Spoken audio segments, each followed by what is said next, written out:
नमः सिद्धेभ्यः। ॐ नमः सिद्धेभ्यः। ॐ नमः सिद्धेभ्यः। मंगलम भगवान वीरो मंगलम गौतमो गणी मंगलम कुंद कुंडार्यो जैन धर्मस्तु मंगलम। बोले पंच परमेष्ठी भगवान की, आचार्य गुरुदेव श्री विद्यासागर जी महाराज की, आचार्य समय सागर जी महाराज की जय।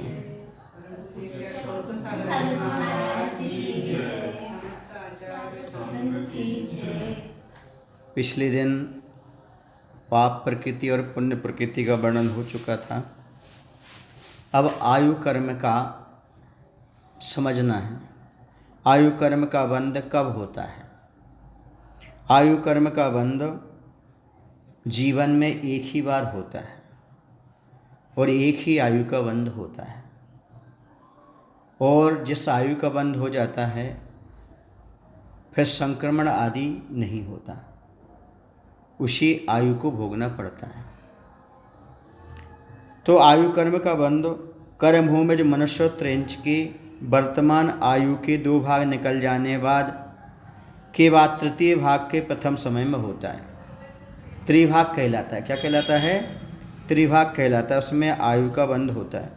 यदि आयु बंध के युग लीशा के अंश न होने से उस समय बंध ना हो तो अवशिष्ट तृतीय भाग के 2 भाग निकल जाने पर तृतीय भाग के प्रारंभ में होता है।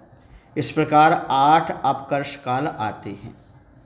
यदि इनमें बंध ना हो तो वर्तमान आयु में जब असंक्षेपाध्या काल प्रमाण काल शेष रह जाता है तब नियम से प्रभव संबंधी आयु का बंध होता है। ये असंक्षेपाध्या काल क्या चीज़ है? तो यह जो होता है यह असंक्षेपाध्या काल आवली के संख्यातें भाग प्रमाण होता है। समझ गए ना? तो जैसे किसी को मरण होना है तो उसके पहले जो होता है आवली के असंख्यातें भाग प्रमाण जो समय रहता है वह एक ऐसा असंक्षेपाध्या काल कहलाता है। आयु बंद होगा तभी जाएगा। जैसे किसी को यहाँ से किसी विदेश जाना है तो वीज़ा लिए बिना नहीं जा सकता। वो वीज़ा बोलते क्या बोलते हैं? हाँ, ऐसे टिकट लेकर के जाना पड़ेगा उसको, वहाँ जाना है। तो ऐसे ही आयु का वो वीज़ा है, उसके बिना वो नहीं जा सकता है। फर्जी नहीं चलता है यहाँ पर। यहाँ तो ओरिजिनल माने आयु कर बांधे बिना कोई प्रभाव में नहीं जा सकता। जो 8 अपकर्ष काल पढ़ते हैं यदि उसमें आयु का बंध हुआ तो नहीं हुआ, लेकिन अंत समय जो असंक्षेपाध्या काल है उसमें आयु का बंध हो ही जाएगा, सडनली हो जाएगा। जैसे किसी व्यक्ति का एक्सीडेंट हुआ तो उसके असंक्षेपाध्या काल पहले आयु का बंध करके ही हो जाएगा। वो सूक्ष्म होता है जो असंक्षेपाध्या काल होता है, क्योंकि आवली का जो होता है वो संख्यात्मक भाग प्रमाण होता है। तो अपकर्ष काल पढ़ते हैं। जैसे किसी जीव की आयु होगी मान लो 84 वर्ष, तो 51 वर्ष तक उसे आयु का बंधन नहीं होगा। ये त्रिभाग पड़ा। अब यदि इसमें भी नहीं हुआ तो जो 27 बचे हैं उसमें त्रिभाग में 27 उसमें होगा। उसमें नहीं हुआ तो जो 9 वर्ष बचे हैं उसमें होगा। नहीं हुआ तो जो 3 वर्ष बचे हैं उसमें होगा। नहीं बचा तो जो 1 वर्ष बचा उसमें। नहीं हुआ तो वो 4 महीने के लगभग हो जाएगा। नहीं हुआ तो फिर लास्ट में हो ही जाएगा। ऐसे 8 अपकर्ष काल पढ़ते हैं जीव के। समझ गए ना? इसलिए एक बार ही आयु का बंध होता है। अब यहाँ पर बात कही जा रही है, ये नियम बन गया। अब कहते इसके बाद देव और नारकियों के वर्तमान आयु में 6 मास शेष रहने पर 8 अपकर्ष काल होते हैं। किनके? देव और नारकियों के जो होता है उनका 6 महीने शेष रह जाते हैं, है ना? तो उन्हें मालूम पड़ जाता है कि अब 6 महीने हमारे बचे हुए हैं। अवधि ज्ञान से वो जान लेते हैं। तो यहाँ पर 8 अपकर्ष काल होते हैं। तथा भोगभूमि मनुष्य त्रेंचों के वर्तमान आयु के 9 माह शेष रहने पर 8 अपकर्ष काल आते हैं। सीधी सी बात है, आयु कर्म के बंध में 8 अपकर्ष काल की तो बात आती है। ठीक है। अब यहाँ पर बात इतनी है कि जो कर्मभूमि के मनुष्य त्रेंच हैं उनकी जो है ना आयु जितनी है उसका एक दो भाग निकल जाने के बाद होगा जितनी आयु है, ठीक है ना। तृतीय पहला अवकाश वहाँ पड़ेगा, फिर उसका त्रिभाग निकल जाएगा तब उसका दूसरा अवकाश पड़ेगा, ऐसा पड़ेगा। ये किसका है? कर्मभूमि त्रेंच और मनुष्यों की। किंतु यहाँ पर देव और नारिकों का अलग है, उनकी पूरी आयु नहीं लेना, मात्र 6 महीने जो शेष रहे उसमें 8 अवकाश काल पड़ेंगे, उसमें आयु का बंध होगा, ठीक है ना। और जो भोगभूमि के मनुष्य त्रेंच हैं उसमें 9 माह शेष रहने पर 8 अवकाश काल पड़ते हैं। इतनी विशेषता समझ लो, बस इतना 1 मिनट में समझ में आ गया। क्या समझ में आ गया? कैसे बोलूँ? जो कर्मभूमि मनुष्य त्रेंच हैं वर्तमान आयु के 2 भाग निकल जाने के बाद तृतीय भाग के प्रथम समय में होता है आयु कर्म का बंध। यदि नहीं हुआ तो और आगे जो बनेगा अवकाश काल अंतिम में होगा, ठीक है ना। नहीं हुआ तो पूरी अवकाश काल निकलने का तो असंक्षिप्त काल में हो जाएगा। यदि ये पूरा का पूरा किसका हो गया? कर्मभूमि के मनुष्य और त्रेंच की। अब देव और नारिकों के वर्तमान आयु में 6 माह शेष रहने पर 8 अपकर्ष काल होते हैं और भोगभूमि मनुष्य और त्रेंचों के वर्तमान आयु के 9 माह शेष रहने पर 8 अपकर्ष काल होते हैं। इसमें आयु का बंध होता है। इस प्रकार से पूरा आयु का बंध 1 मिनट में समझ में आ जाएगा। अब यहाँ पर ये समझना है आगे किस आयु का किस गुण स्थान तक बंध होता है। जिससे कोई नरक आयु बांध रहा है तो कौन से गुण स्थान तक बांधेगा, त्रेंच आयु है तो कहाँ तक बंद होगा, मनुष्य है तो कौन सा, और देव है तो कौन से गुण स्थान तक। तो सुन लो, नरकायु का बंध प्रथम गुण स्थान तक, प्रथम में ही प्रारंभ होगा, प्रथम तक ही बंद होगा। त्रेंच आयु का बंध द्वितीय गुण स्थान तक, प्रथम से लेकर के द्वितीय गुण स्थान तक लेगा। कर्मभूमि मनुष्य त्रेंचों की अपेक्षा मनुष्य आयु का बंध द्वितीय गुण स्थान तक। किसके अनुसार? कर्मभूमि मनुष्य त्रेंचों की अपेक्षा मनुष्य आयु का बंध द्वितीय गुण स्थान तक, क्योंकि मनुष्य मनुष्य बनेगा या मनुष्य त्रेंच बनेगा तो नियम से मिथ्यात्व के साथ ही बनेगा, या फिर मिथ्यात्व की प्रार्थना करके द्वितीय गुण स्थान में जाएगा, तभी होगा। समझ आ रहा ना? तो ये कर्मभूमि का बनना है। फिर आता है देव और नारिकों की अपेक्षा चतुर्थ गुण स्थान तक होता है, ठीक है ना। कोई देव और नारकी है वह कर्मभूमि का क्या बनना चाहता है? मनुष्य त्रेंच बनना चाहता है, तो उनका चतुर्थ गुण स्थान तक होगा। तृतीय गुण स्थान में किसी भी आयु का बंध नहीं होता, मरण भी नहीं होता, और तृतीय गुण स्थान में किसी आयु का बंध भी नहीं होता। त्रेंच के चतुर्थ और पंचम गुण स्थान में तथा मनुष्य के चतुर्थ और सप्तम गुण स्थान तक देवायु का बंध होता है। त्रेंच के चतुर्थ और पंचम में क्यों होता है देवायु का? क्योंकि इतना ही गुण स्थान है उसका, पंचम से ऊपर है ही नहीं त्रेंच में। मनुष्य के गुण स्थान आगे हैं, तो मनुष्य के चतुर्थ से सप्तम गुण स्थान तक देवायु का ही बंध होता है, देवायु का ही बंध होता है, क्योंकि सम्यक दृष्टि हो गया, ऐसा कहा है। तो यहाँ पर सप्तम गुण स्थान में बंध निष्ठापन ही है, यानी बंध लास्ट है, तथा जो श्रेणी चढ़ने के सम्मुख नहीं है इसे स्वस्थान अप्रमत्त के ही अंत समय में विच्छुत्ति होती है। दूसरे साथी से अप्रमत्त के बंध नहीं होता, अतएव विच्छुत्ति भी नहीं होती। ये सप्तम स्थान जो लिया है वो स्वस्थान की अपेक्षा लिया, किसके अनुसार?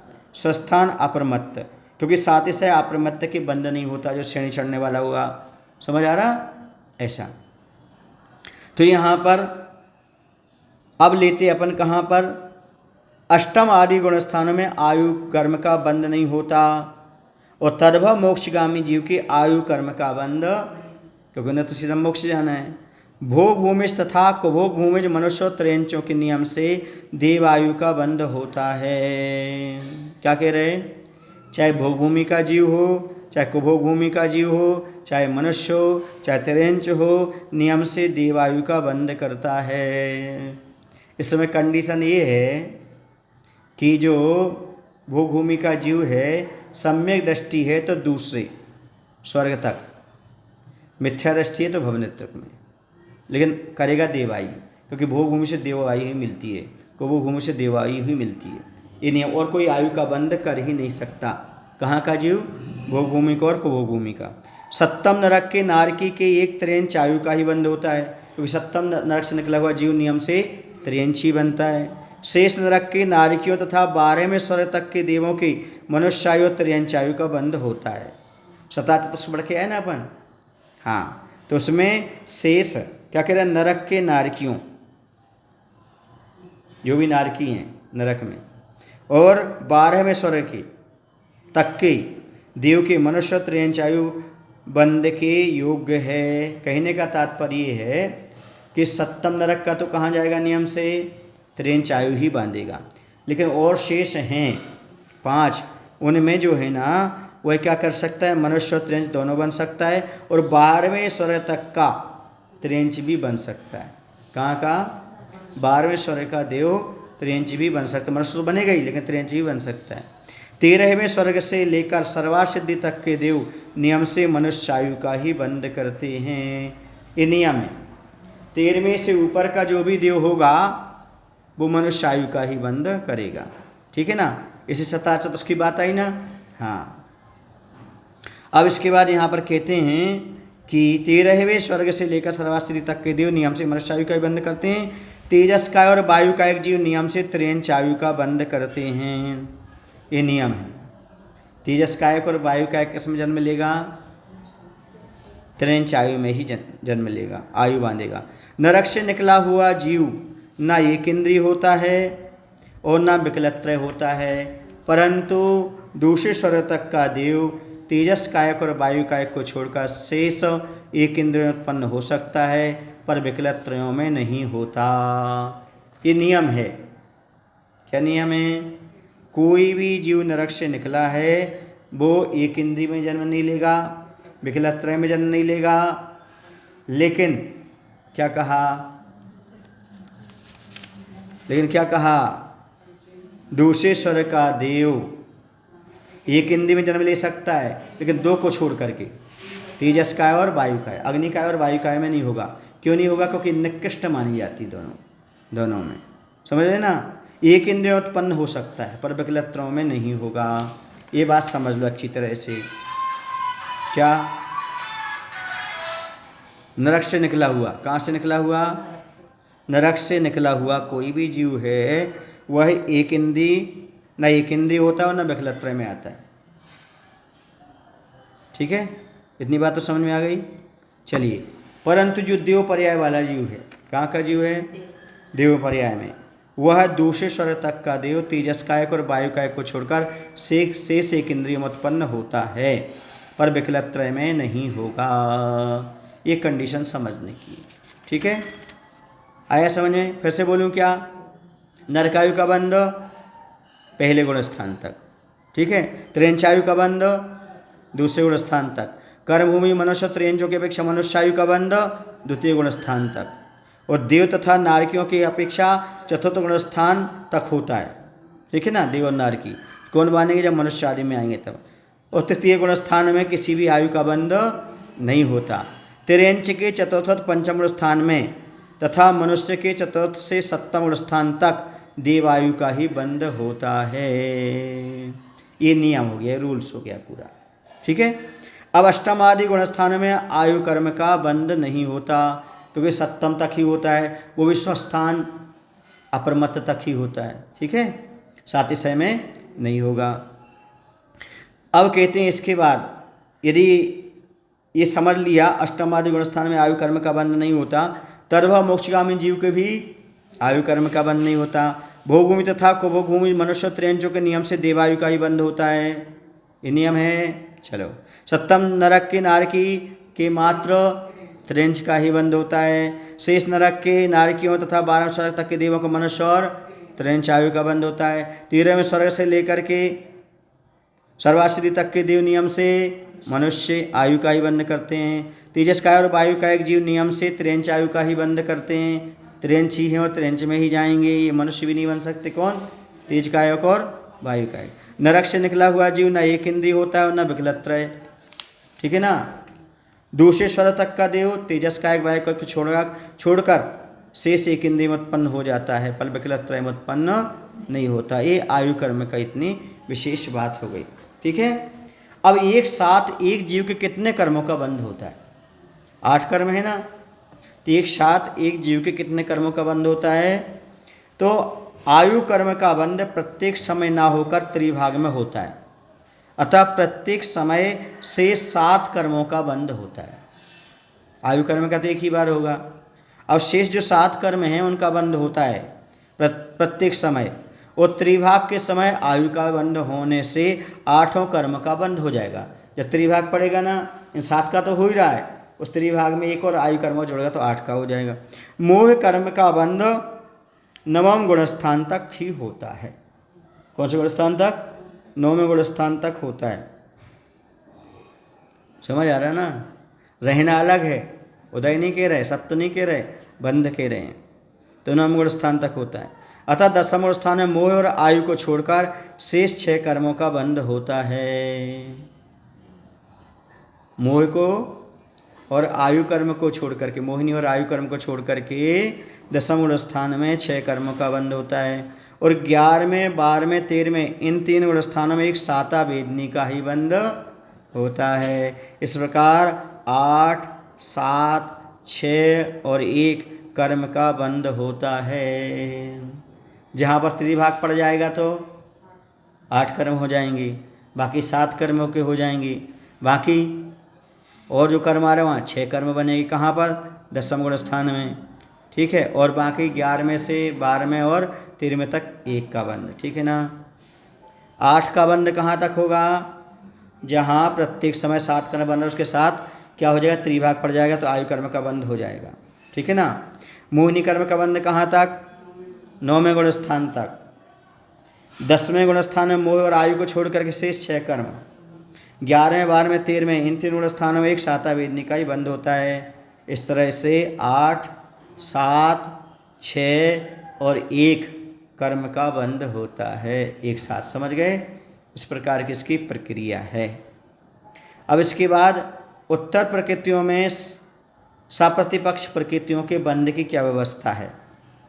तो उत्तर प्रकृतियों में परस्पर विरोधी प्रकृतियों का बंध एक साथ नहीं होता।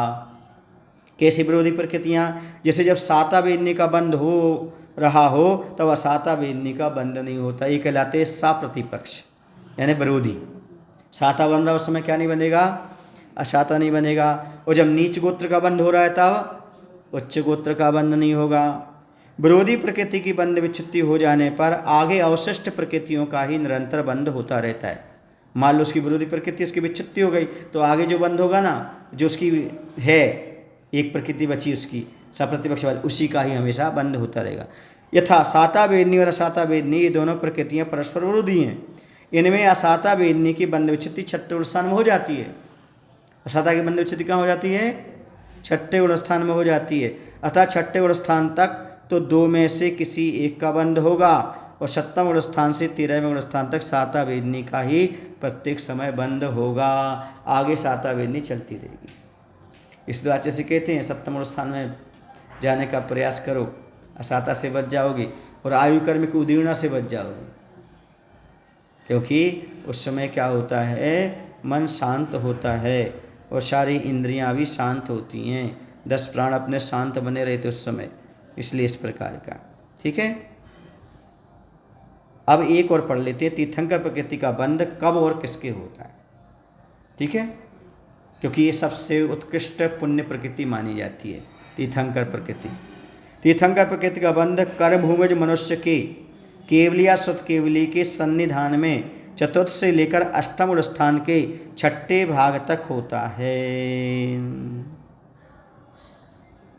ऐसा में कंडीशन क्या है? कर्मभूमि का मनुष्य चाहिए और केवली सत्केवली का पादमूल चाहिए और 4थे गुणस्थान से लेकर के 8वें गुणस्थान के 6ठे भाग तक होता है, ठीक है ना। बंद तो करेगा 7 तक, वो चलता रहेगा क्योंकि नाम कर्म के ऐसा चलता है कि वो आगे तक चलता रहता है। इसलिए 4th गुणस्थान से लेकर के 8वें गुणस्थान के 6ठे भाग तक होता है। उसके भाग बनाए ऐसा। तीर्थंकर प्रकृति का बंध प्रथमोपम, द्वितीयोपम, छायोसम्यक और छायक इन 4 सम्यक दर्शनों में हो सकता है। प्रथमोपम में भी हो सकता है, द्वितीयोपम में हो सकता है, छायोसम्यक भी हो सकता है और छायक में, तीनों सम्यसन में हो सकता है। अब लेकिन उपसम के 2 भेद हो गए, प्रथमोपम, द्वितीयोपम, इसलिए इसमें भी ऐसा 4 हो गए। जिस मनुष्य ने सम्यक दर्शन प्राप्त करने के पहले त्रियंच या मनुष्यायु का बंध कर लिया है, जिस मनुष्य ने सम्यक दर्शन प्राप्त करने के पहले त्रियंच या मनुष्यायु का बंध कर लिया, उसे सम्यक दृष्टि होने पर भी तीर्थंकर प्रकृति का बंध नहीं होगा। क्यों नहीं होगा? क्योंकि तीसरे भाव में नियम से उन्हें तीर्थंकर बनना है। अब किसी ने मनुष्यायु बांध ली, क्या बांध ली? मनुष्यायु बांध ली। और कौन सी आयु बांध ली? त्रियंच आयु बांध ली।